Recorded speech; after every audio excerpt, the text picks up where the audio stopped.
Please welcome to the stage, Jeff Asher.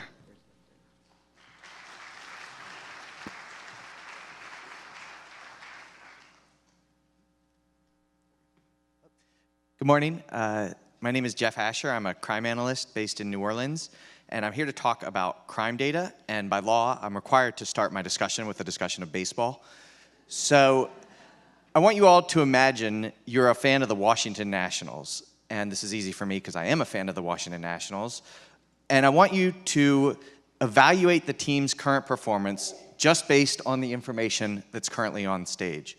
On the left here, you can see a couple of newspaper clippings from the last couple of weeks. I don't know if you can tell, but they swept the Phillies in a doubleheader. They beat the Braves in a walk-off. They're heading to the Marlins looking hot. And then on the right, you can see the standings as they were on October 1st, 2017. If you can make it out, the Nationals were up 20 games on the Miami Marlins, looking like they were going to run away with the division, and they won the division last year at the end of the year. Now, imagine you're asked to evaluate the current performance of the team based on this information. You'd probably reach the conclusion that the Nationals are going to win the division again this year. And sadly, as a Nats fan, I have to tell you that you'd be wrong. The Atlanta Braves won the division, sadly, with the Nationals in third place. It's silly to ask you to evaluate the current team's performance based on a couple of newspaper clippings and last year's standings, but that's essentially the world that we inhabit currently in crime data. The gold standard for crime data is the Uniform Crime Report, or UCR. And UCR is the data set that you go to if you want to know how many of X crimes occurred in Y year. And UCR, which was created in the 1930s, essentially, in terms of what crime data on cities is being put out there, has not changed to today. On the left here, you can see a table of UCR in 1931 showing data for cities over 100,000 people. And on the right is UCR for the state of New York in 2016. The number of agencies that are reporting has increased significantly. There are about 18,000 agencies contributing data of some sort to UCR, but the data that's actually being presented in terms of the number of crimes that are occurring in cities has largely not changed. And that's an oversimplification. There have been some changes to definitions. There have been a couple of additions. But for the most part, the bones of UCR in 1930 and the bones of UCR in 2017 are essentially the same. And for data to be useful, it really needs to be three things. It needs to be accurate, it needs to be precise, and it needs to be delivered in a timely fashion. And UCR really struggles in all three respects. In terms of accuracy, agencies are asked to submit only the most serious offense. So if you've got an incident where you've got a murder, you've got an assault, you've got a robbery, and you've got a theft, you're only counting the murder, and you're inherently undercounting systemically less serious offenses at the expense of more serious offenses. In terms of precision, UCR, the biggest sin I think that it commits is that it does not count non-fatal shootings. So if someone is shot in the head and they survive through some miracle, it's counted as an assault. If someone is shot at 30 times and none of the bullets hit through another miracle, it's counted as an assault. If someone takes a firearm and starts beating someone else with the firearm, it's counted as an assault. And so in this country, we have a crisis of gun violence. We had 2,700 more people fatally shot and murdered in 2017 than 2014, and yet we are not counting any of the non-fatal shooting victims specifically. We're only specifically counting murder victims if they're shot. And then delivered in a timely fashion. UCR, it's September 25th, 2018 right now, and yesterday, September 24th, the FBI released the Uniform Crime Report for 2017. We are trying to identify trends, identify emerging issues, and yet we are always playing catch up because the earliest data that we can get is already 9 months old. To show the benefit of clicker issues, excuse me. There we go. Show the benefit of data that is accurate, precise, and timely. I present this chart of New Orleans shooting victims rolling over 365 days from 2010 to present. This is a chart that from using data that I've collected using public records requests, media reports, and open data. So it was kind of pain in the butt to put together, but with this data set put together, we are able to evaluate gun violence over time in near real time. And what you can see is that there were about 590 shooting victims per year over 365 days in 2010, 2011, and 2012 in New Orleans. In 2013, the city implemented a violence reduction program known as NOLA for Life. And the city saw almost immediate results, which you can see in this dip right here. There was about a 20% reduction in violence in 2013 in New Orleans, which was a great result. But then, as time went on in 2014, the violence returned to a level that wasn't quite what it was before the violence reduction program started, but was significantly higher than it was when it was at its floor in the heyday of the violence reduction program. 2014, 2015, into the middle of 2016 was pretty much the same until the middle of 2016 when there was a surge in violence in New Orleans. Between mid-2016 and mid-2017, almost 2 people were shot per day in New Orleans, which is the per capita equivalent of about 18,000 people being shot in New York over the course of a year. So really a horrific tragedy in New Orleans, and it lasted a year, and then as suddenly as it began, the horrific surge ended, and violence returned to quote-unquote normal in New Orleans. This is an analysis that you can do if you're able to put together this data and do it in a manner that is timely, and it is much more effective for conveying the story that you want to tell about changing gun violence patterns, a successful violence reduction program, the violence reduction program wearing off, and a surge in violence, and you can't do that if you're only getting tables that are delivered 9 months after the fact. So I've been a little down on crime data to date, so I want to talk about some really effective new crime data programs that are coming online and are in the future. First is NIBRS, the National Incident-Based Reporting System, which is set to take over for UCR in 2021. NIBRS has an advantage over UCR in a couple of reasons. First off, it's more accurate. Agencies are able to submit up to 10 offenses for any one incident. So if you've got that incident with the murder, the robbery, the assault, and the theft, you can report all of that, and we're going to have a more accurate picture of crime. It's also more precise in that they're going to allow, I think, up to 62 categories of crime. So now you've got 7 major categories of crime. You're able to get a lot more into the weeds as far as what types of crimes are occurring in various cities. Some of the issues facing NIBRS, first, only about a third of agencies currently subscribe to it and are NIBRS compliant. So getting to the percentage that we currently have that are reporting on regular UCR is going to be a challenge. And then also, I don't think that there's any plans to count specifically non-fatal shootings, which, and I'd love to be wrong on that, but that's still an issue that we're facing. So if we're not getting the shooting data from the FBI, one way that cities are being able to provide shooting data is through open data. And so on the bottom left is a data set from Open Data Philly, which counts all shooting victims from 2015 to present in Philadelphia.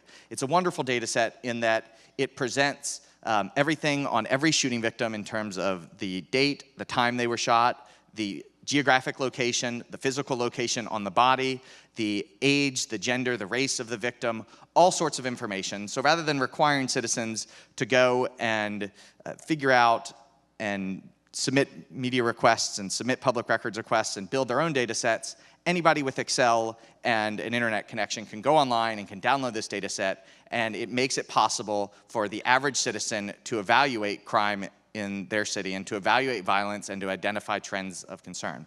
The other data set that I'm really excited about comes from the Cook County State's Attorney's Office, and it is a data set on 2 million records of essentially everything they do.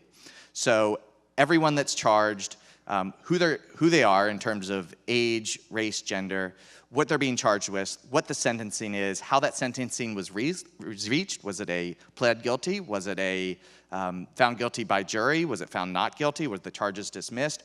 All sorts of information delivered in a way that is easy for the average citizen to know. These descriptions are set up so that average citizens can understand exactly what the database represents and understand exactly how they can be used and what they might want to find. And this is really unique in that I'm not aware of any other entity in the criminal justice system that is providing this level of detail into everything that they're doing. It's really a remarkable addition to the criminal justice database And I'm really hopeful that it'll serve as a model for other jurisdictions to be able to create data sets like this as well. So yes, the present of crime data is not perfect, but you add things like NIBRs and an explosion of open data, not just with these 2 data sets, but with data sets like this throughout the country, and you really see that the future of crime data is definitely very bright. So thank you very much.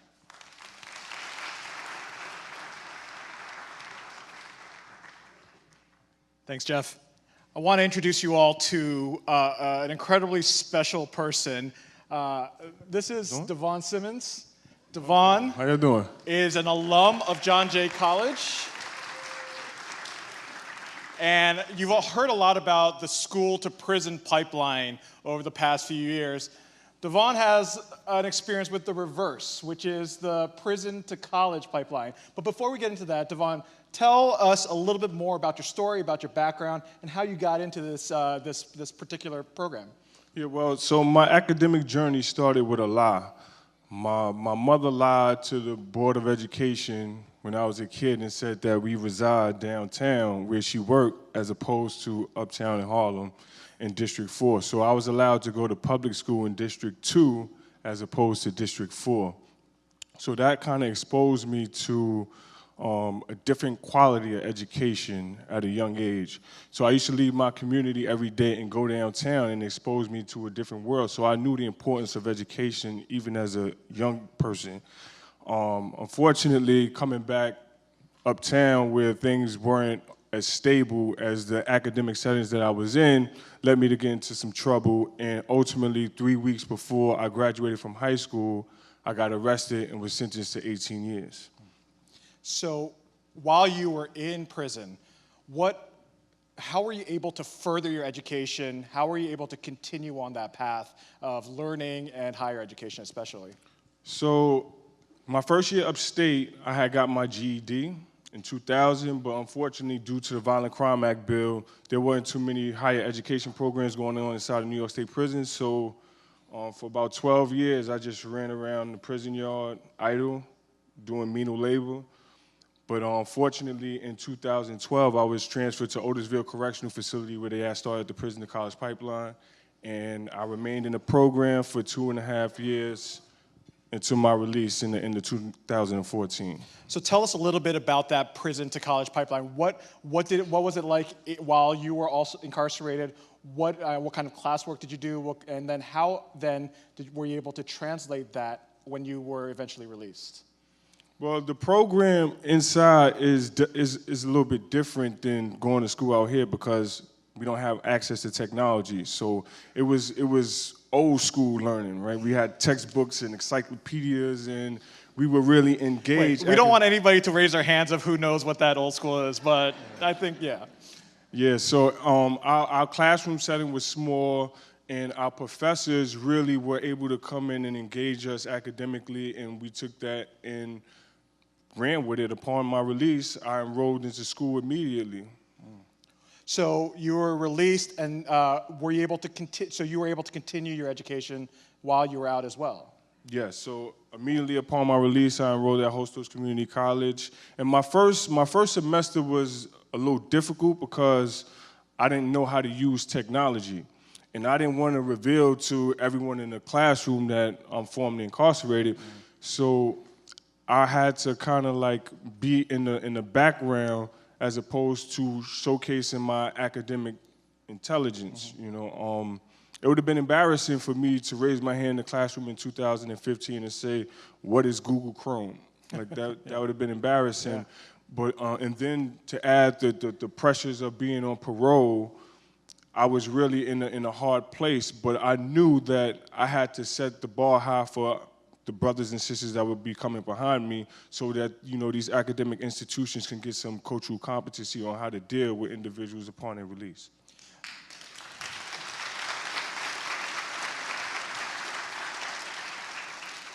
Please don't ask me what Google Chrome is either, because I don't know if I can answer that. So what have you been able to do in terms of spreading the word about this? And first of all, we want to make sure that we emphasize you're an ambassador for the John Jay College Prisoner Reentry Initiative, or actually you're affiliated as well. And so tell us a little bit more about the work that you're doing now.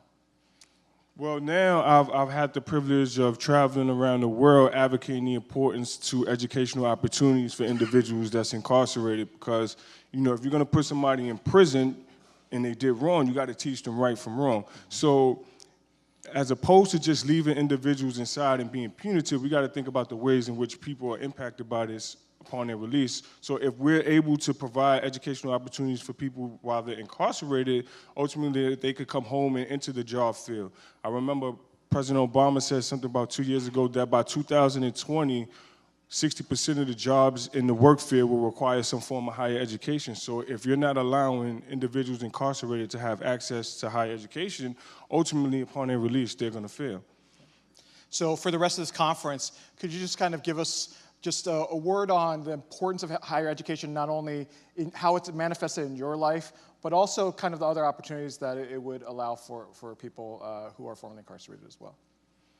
Well, the greatest part about the prison college pipeline was that we created a community inside, and professors and students who actually took the time out of their academic journey to come to visit us in Otisville and learn beside us on Friday afternoons when they could be anywhere in the world. That was really impactful, and that actually gave us a sense of community when we would be released so that we didn't just have to be scrambling. We had people that we could call on, and that has been very beneficial to me because when I first came to John Jay, I had like 12 students waiting on me, and we just mobbed through the hallways, you know, so that's really important, and I know a lot of people in here have family members who have been impacted by the criminal justice system, and you know, if they had the same opportunity that I had, you would probably see more success stories.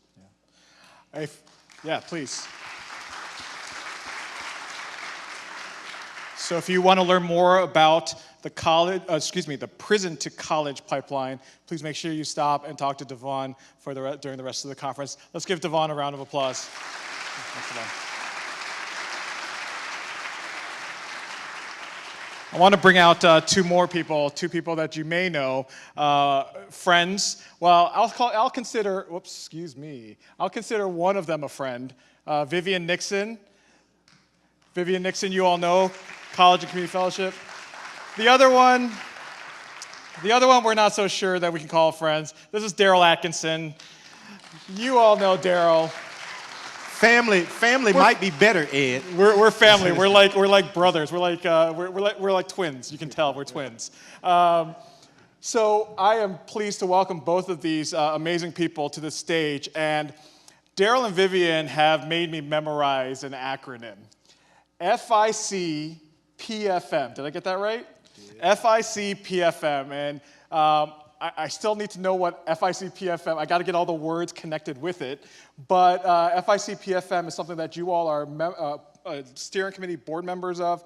Daryl, tell us about this. Tell us about the opportunities that FICPFM and just generally the opportunities that are needed for justice-involved people to be at the center of this movement. So the formerly incarcerated Convicted People and Families Movement I'm going to get that. Is a network of advocacy organizations led by directly impacted folks, people with criminal records, and we're building what I like to call the AARP for formerly incarcerated folks.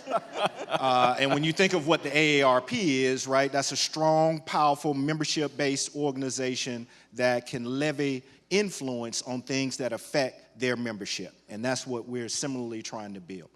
Most recently, we went to Florida and had a national convening of about close to 1,000 formerly incarcerated people from all across the country in the midst of a hurricane, Hurricane Florence.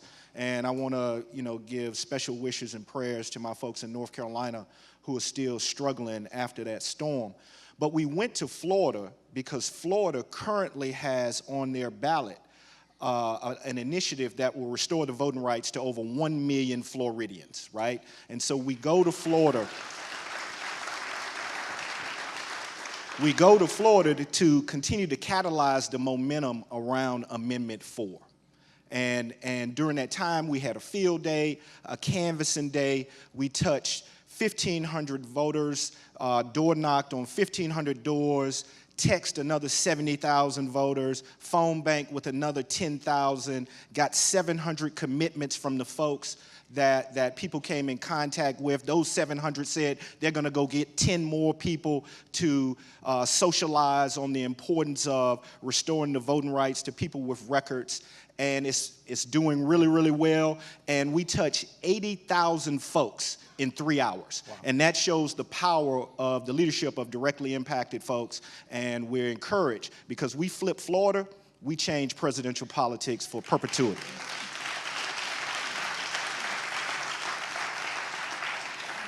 Vivian, in terms of working with, not with directed impact, but having directly impact people at the center of the movement, what are some of the things that in your work is needed across the country in terms of support, organization, whatever it may be? What are the things that people here should know? Well, the formerly incarcerated and convicted people's movement exemplifies something that we've always believed at my organization, College and Community Fellowship. And that is that the success of a person upon having a criminal conviction is not measured by recidivism. It is measured by a quality of life, by participation in all of the elements of our society, and by civic engagement and opportunity. So we have to be able to look at people in their completely complex and glorious forms, that they're not just our students or clients or recipient of our services. They can be that, plus they can be researchers and advocates and activists and practitioners and politicians. They can be all these things at one time, and we need to measure their full integration into society by these things and not by recidivism alone. And the formerly incarcerated and convicted people's movement, bringing together a network of organizations around the country, all run by formerly incarcerated people, exemplifies the power of movement building amongst marginalized populations who have always been at the forefronts of the movements that impact their lives. Can you imagine if the marriage equality movement was run by a straight white man? So this is the work that we're doing, and we're very happy to be engaged in it. Daryl, Forward Justice, your organization is based in North Carolina. Tell us some of the work that you're spearheading. I know that you're a really busy man, and so what's happening in North Carolina? Yeah, some of our local work that I'm most encouraged about is through voter education and mobilization and just reaching out to impacted communities. Over the past 10 years, we've been able to really change the view that stakeholders have about their role in the criminal justice system. So most recently, a new sheriff, a new district attorney were elected, and they ran straight on a reform agenda, ending money bail, diverting people out of the criminal justice system. And now we have a relatively new police chief, new sheriff, new DA, a slate of progressive district and superior court judges. So the machinery of mass criminalization, there are different stakeholders who are talking about doing stuff radically different. I surmise that Durham, in many ways, could be a laboratory of success for the rest of the country, because when you think about the criminal legal system, all of these stakeholders implicate one another, and so once you have a team of folks that are thinking about doing things radically different, you can get some real change. And Vivian, same thing for you in terms of you've been working with your organization, leading your organization, College and Community Fellowship, for a long time. Give us a sense of kind of some of the work that you're leading as well, and what are the exciting things that are on the horizon? So College and Community Fellowship, which started out as a direct service organization to help women coming out of prisons earn college degrees so that they can thrive, has now expanded opportunities beyond college education, because we know that college education is not necessarily a silver bullet. We see college-educated people doing all kinds of things in the world now.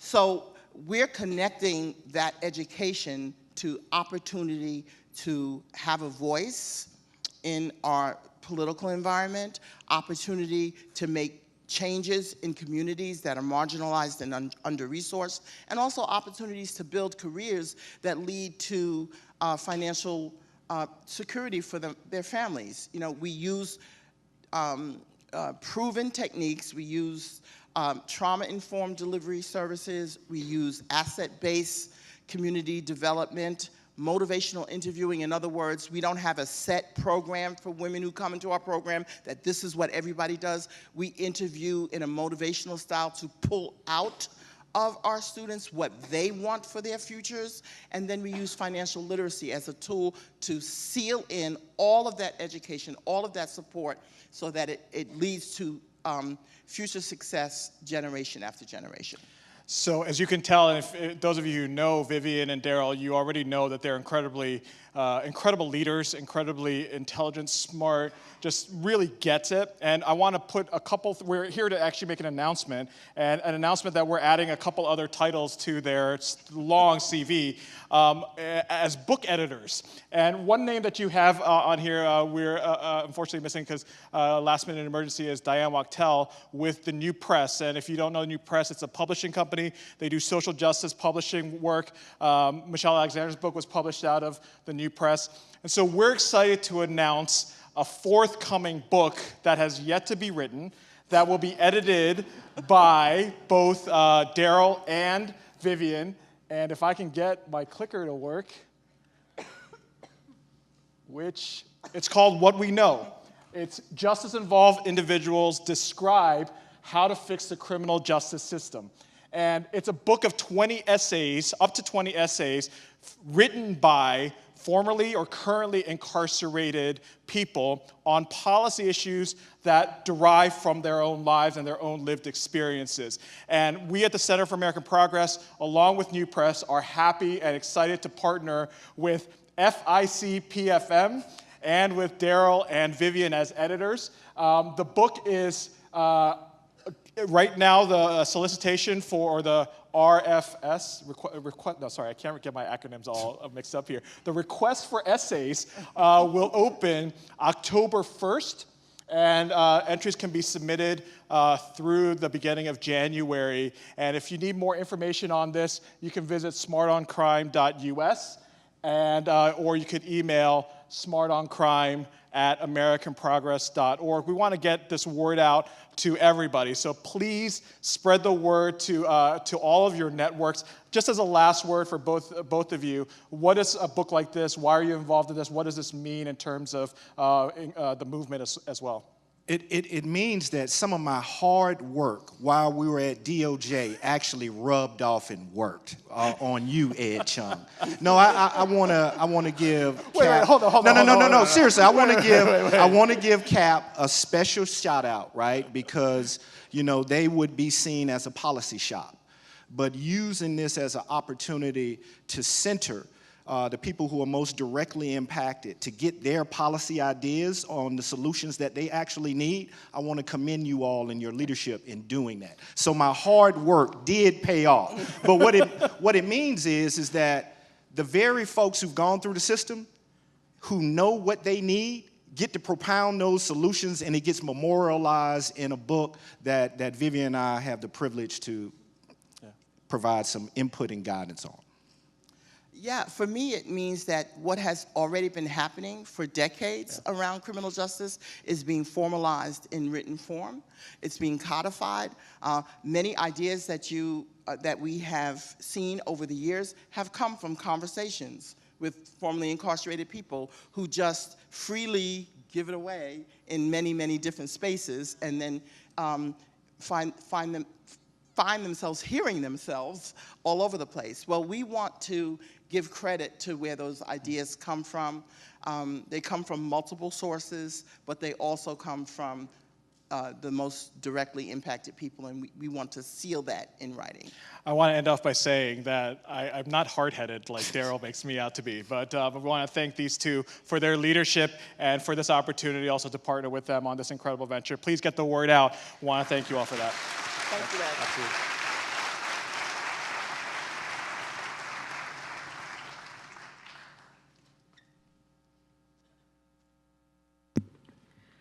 Please welcome to the stage Amy Salomon and Jake Horowitz.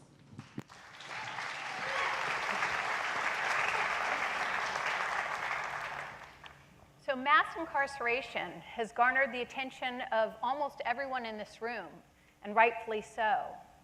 Mass supervision, on the other hand, has long been overlooked and understudied.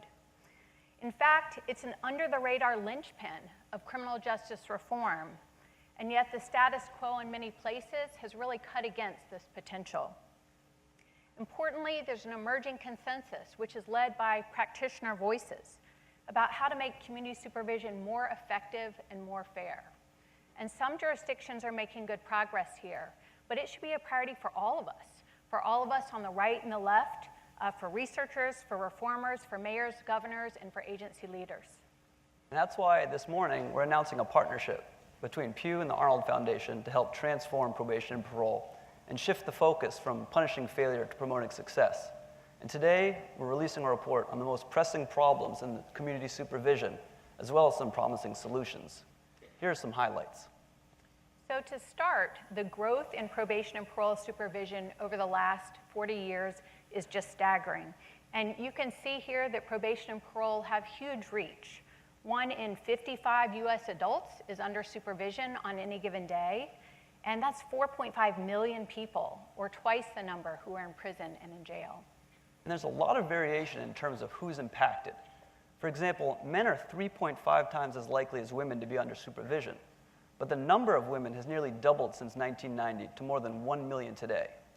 Moreover, the racial differences that are well known in incarceration are also reproduced when it comes to community supervision, with black adults 3.5 times as likely as whites to be under supervision. And where you live matters. Due in large part to policy and practice differences, there are huge variations from states to states when it comes to community supervision, from a low of 1 in 168 in New Hampshire to a high of 1 in 18 in Georgia.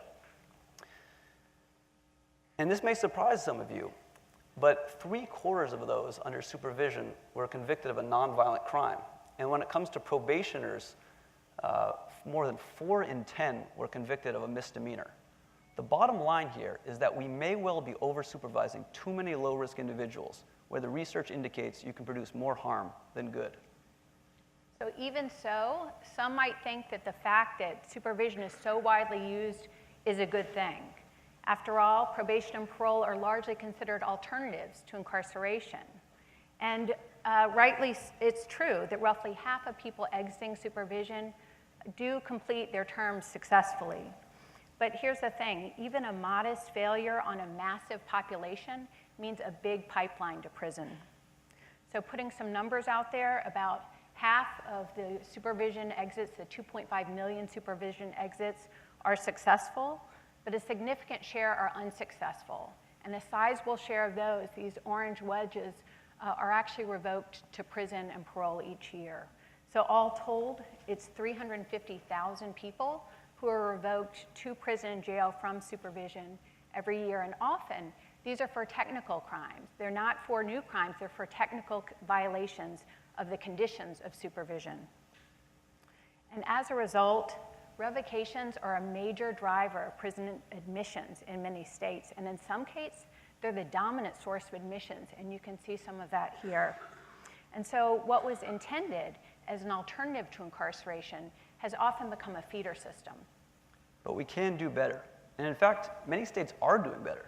Since 2007, 37 states have experienced reductions in both community supervision rates and crime rates simultaneously.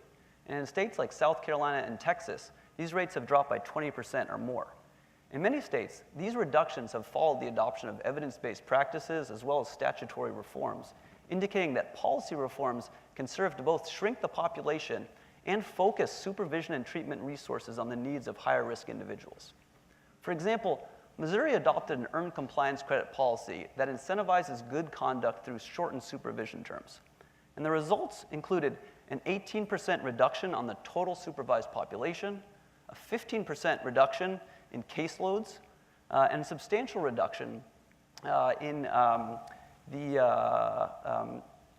let me just move on. And all of this with no change in recidivism, meaning no compromise in public safety. So we are making progress, but a lot more needs to be done.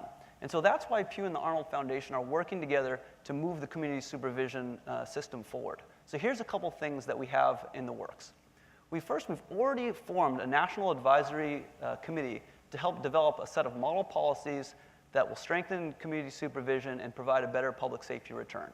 This group consists of experts in supervision policy, as well as officials from agencies and courts around the country, individuals with lived experience who've been through the system, law enforcement, and many others. And beginning in 2019, we'll begin providing technical assistance to states where leadership prioritizes a fresh look and a data-driven analysis of their systems of supervision, including the drivers of population and revocations, all with the goals of developing policies and practices that will improve success rates, reduce recidivism, and right-size the population.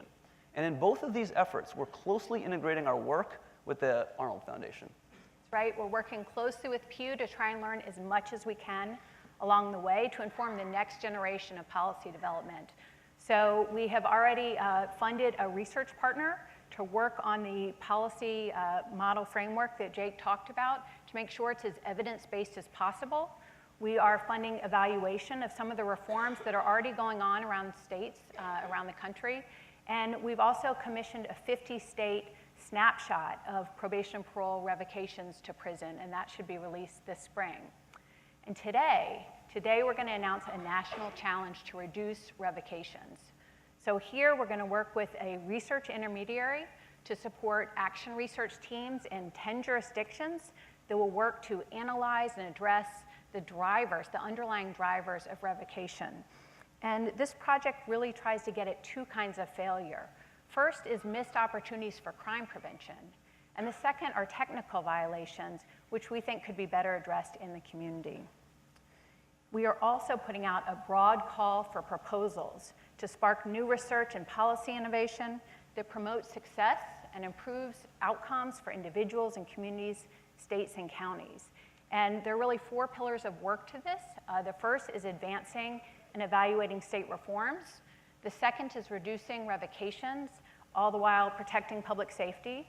The third is accelerating adoption of evidence-based practices, and including the culture change and the leadership we need to make sure that it sticks. And the fourth is promoting fairness and safety in community supervision. If you want to learn more about any of these data points, our initiative, or the larger field of community supervision, we invite you to join the session we have this afternoon. We've got a wonderful slate of experts who can tell you about what this work really looks like on the ground.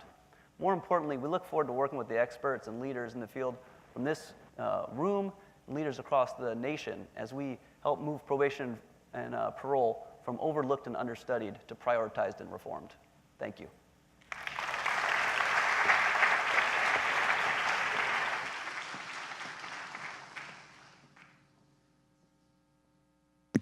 Please welcome to the stage Khalil Cumberbatch.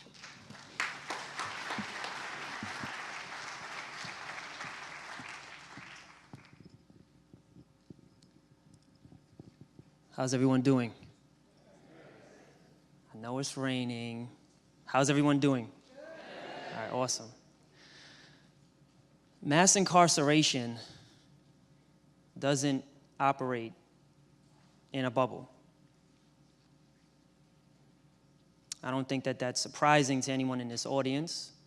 And I think for many people in this audience, we understand that when it comes to things like school-to-prison pipeline, when it comes to things like access to quality education, housing, reentry services. But unfortunately, we as a community, as a movement, we haven't given much real deep thought and relevance to how that impacts the entire conversation around immigration. The reality is that even if we solved mass incarceration today, and we were still detaining indefinitely and deporting millions of people, we would have failed. I work at an organization called the Fortune Society that services thousands of people annually.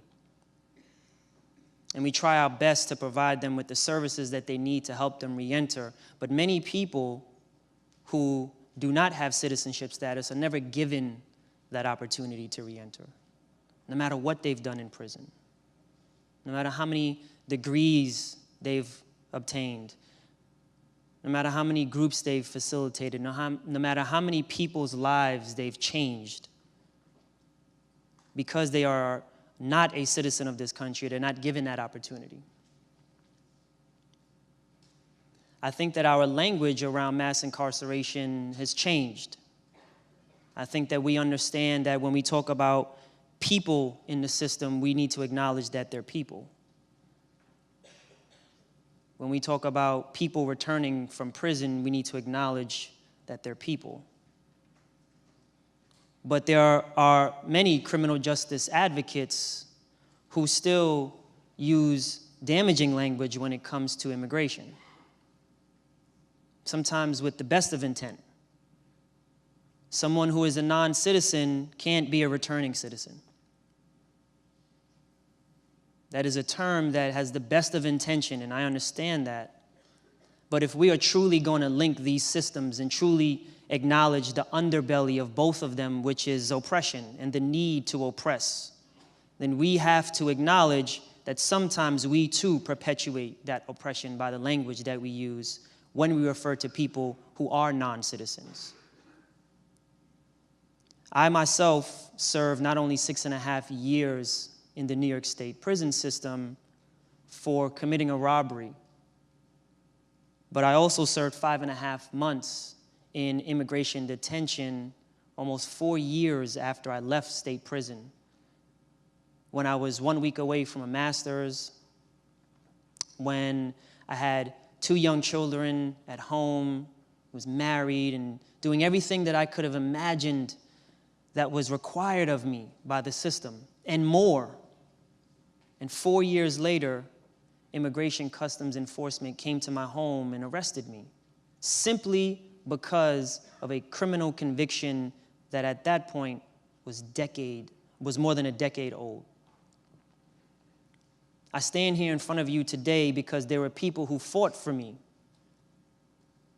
people in the criminal justice space and people in the immigrant rights space.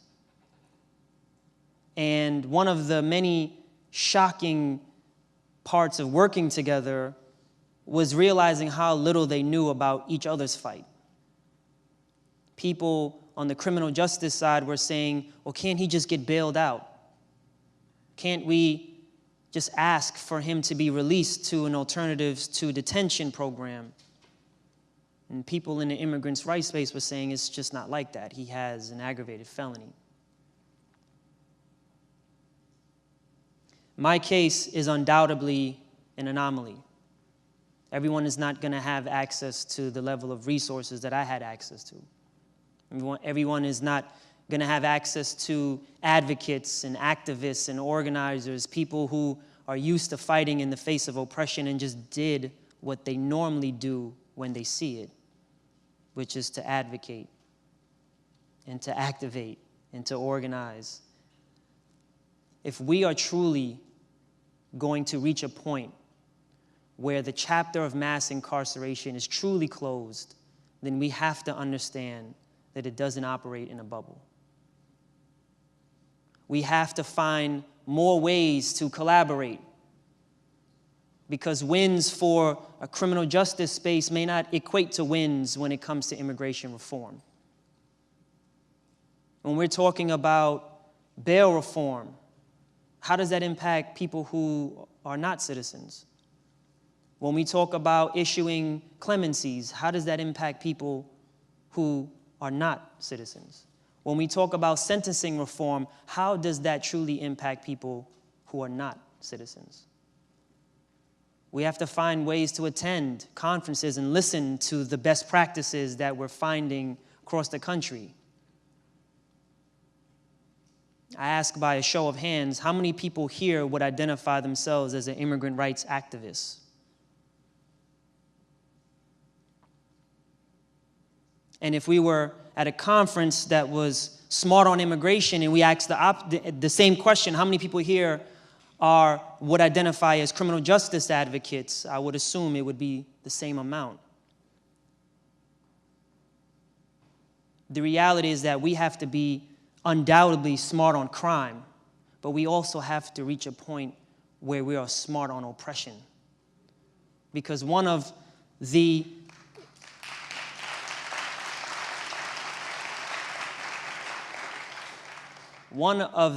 links that pull all of these systems together is the need to consistently other people.